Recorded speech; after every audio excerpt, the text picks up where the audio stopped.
Hello friends, welcome back to this video of class 12th. A Thing of Beauty is a Joy Forever.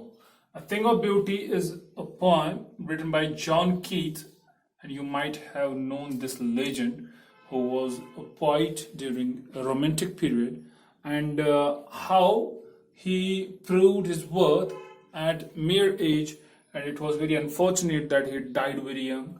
So this very poem, A Thing of Beauty is a Joy Forever. You might have seen lots of examples being given on this topic. So today I'm going to take this topic and I'll make you understand what's the importance which is being portrayed into this very poem, and why people usually take this poem as a kind of inspiration, or we can say why we take examples from it. A thing of beauty is a constant source of joy which keeps on increasing and never fades. The poet himself says that if there is anything, any particular thing which makes you feel joyful, that joy will keep on increasing and it will never fade. But the thing is of nature, because he was a naturalist, and he will portray nature as its best. And he says that the thing, or we can say it can be nature, and which will provide you joy, and this joy will keep on increasing and it will never fade away, never pass into nothingness. That means it will not come into nothingness. It will give you something. It will give you an experience. It will give you knowledge. It will give you a lot of things, and it will provide a pleasant shelter to you. These thoughts or these joys or this remembrance will give you a pleasant shelter. That means it will just give you a soothing moment.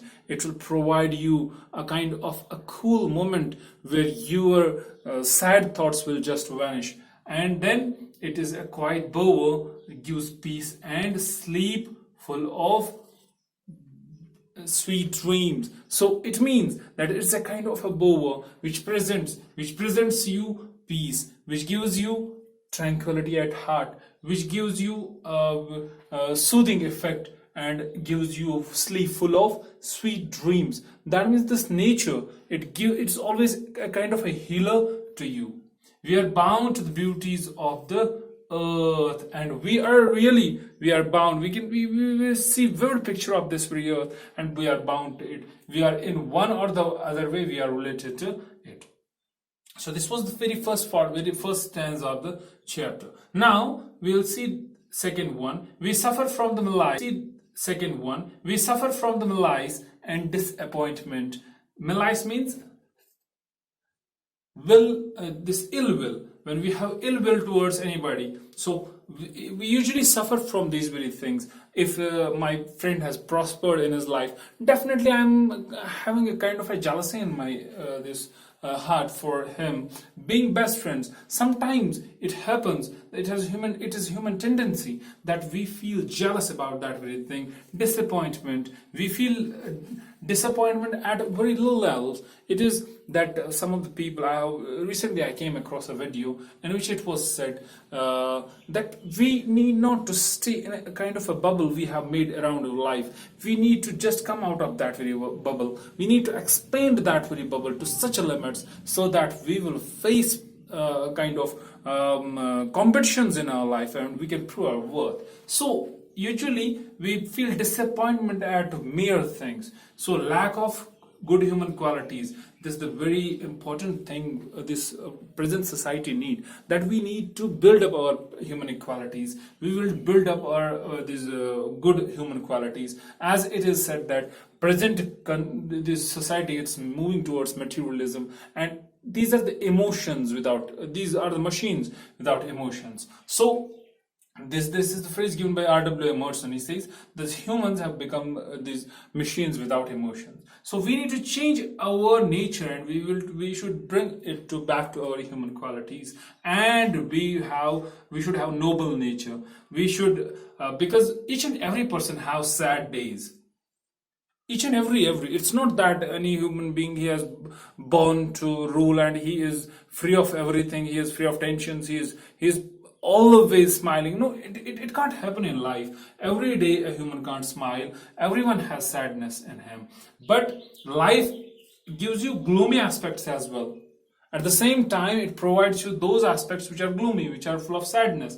You can develop unhealthy and evil ways that cause suffering of pain. That means, look, humans usually they develop such kind of attitude that they themselves, because of their own acts, fell into such kind of traps, and this cause suffering and pain to them.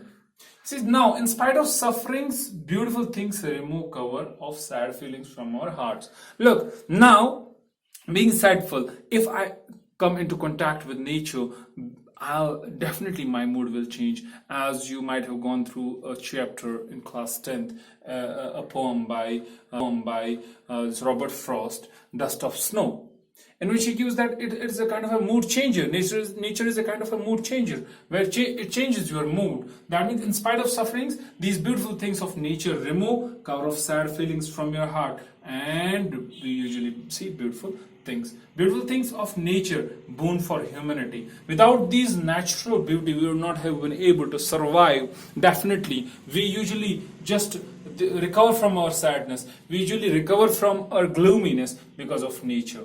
The sun, this moon, and the old and young trees are sources of happiness. They provide shelter to us, these trees. They provide a shelter in a kind of a hot weather. So they provide shelter and give us a soothing and cooling effect, which just improve our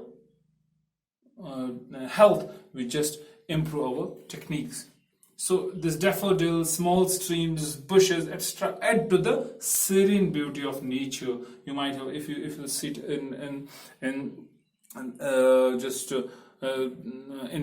some place which is full of nature, where you can put your feet in a little brook, and the fresh water will be coming from there, you will feel totally refreshed. You will be able to just cross mountains after that. So this nature gives us a kind of a refreshing atmosphere. The magnificence and beauty surpasses gardener tombs imagined for the mighty forefathers. It said, as we have imagined big domes for our forefathers and for everyone. So this beauty and this beauty of nature, it surpasses these things, because nature can't be made. Nature, as it is grown in virgin form, it is one of the beautifulest thing in virgin form. But when we modern people talk about development, we just destroy that very nature, and we bring it to the development of to the comfort of the people. But usually this nature is destroyed. If we see it at the virgin form, it is one of the most affecting environment. So beauties of nature, lovelier than the lovely tales we have heard or read. We have had a lot of tales, and usually children feel fascinated by these lovely tales. But poet says that this poem, or we can say this nature, the beauties of nature, they are more lovelier than this very thing. Nature, endless fountain, pours in our hearts, and immortal drink from the heavens bring. This poet says in this very poem that at last, this nature, it gives a refreshing effect, and which is very refreshing. This nature provides that kind of a refreshment in our life. Now, coming back to the critical appreciation, we'll see that poem tells us about how nature and its wonder mesmerizing us, taking away all the sorrows that surrounds from time to time. Whenever you feel sorrow, you should experience this very thing. When you feel sorrowful, you should just go to nature. You should just sit in nature. You will feel refreshed. You will feel soothing effect. You will feel your inner self changing, and it giving rise to some different emotions. A poem taken from the poem. This is a poem taken from a bigger poem entitled Endymion. Endymion, a poetic romance based on Greek mythology about a shepherd named Endymion.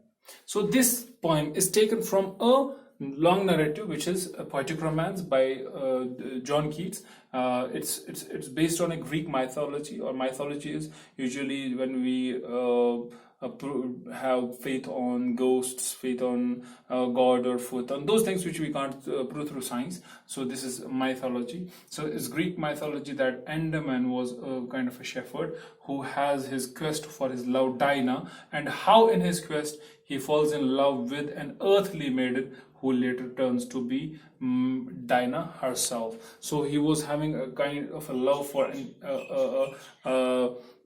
heavenly lady whose name was Dinah, and later on he fell in love with a lady who was there on earth, and later on it was proved that he herself was Dinah. The theme of the poem is return to nature. This is the most important thing we modern people need.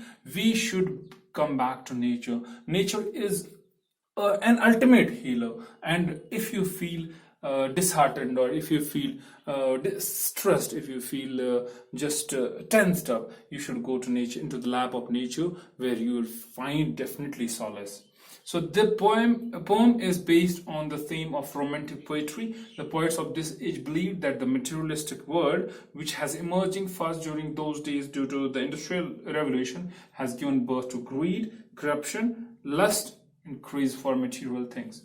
Look, this poet John Keats, he belonged to romantic poetry, and at that very time it was Industrial Revolution. But these poets who were there, they felt as if human beings were changed due to this Industrial Revolution. They fell into something like greed, they fell into corruption, they fell into lust for money or lust for anything, and craze for material things, which are materialistic aspects like money and all these things. So these produce Industrial Revolution, they fell into something like greed, they fell into corruption, they fell into lust for money or lust for anything, and craze for material things, which are materialistic aspects like money and all these things. So these poets were always writing against these things, and because they were the naturalists and they were very close to nature.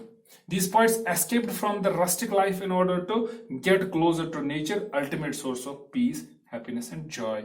As I already told you, that these poets, they just were naturalists, and they run away from this rustic life, this life of haphazardness. So this life of modernity, we call it. So they run away from it and came close to nature, where they found that nature gave more happiness, peace, and joy to them, and they lived in solace. So now we'll come up to poetic devices. The rhyming scheme of the poem is AABBC. And now the poetic devices. First, alliteration. You'll see that in first stanza there is a word sleep sweet, sir. Repetition of sir sound. It is alliteration. Noble nature in stanza second. Na is repeated, so it's alliteration again. Sprouting shade, sir, again in stanza third is being these words are being used, so it has alliteration again. Now metaphor, another figure of speech. Bower quiet in stanza first. Bower is being presented as a quiet thing, so it is a metaphor over here. Wearing a flowery band, again a metaphor over here in stanza 2. In third, this poetic device is imagery. We have flowery band, it's a kind of an imagery form in stanza 2. Daffodils with green word, so it is stanza 3 we found the image, so this is imaginary as well. So there might be other poetic devices as well. You should bring them out. If you found any difficulty or you found anything and you want to discuss with me, just come up with me and discuss in WhatsApp group. So that was all in this very video. Hope you liked it. Thank you very much.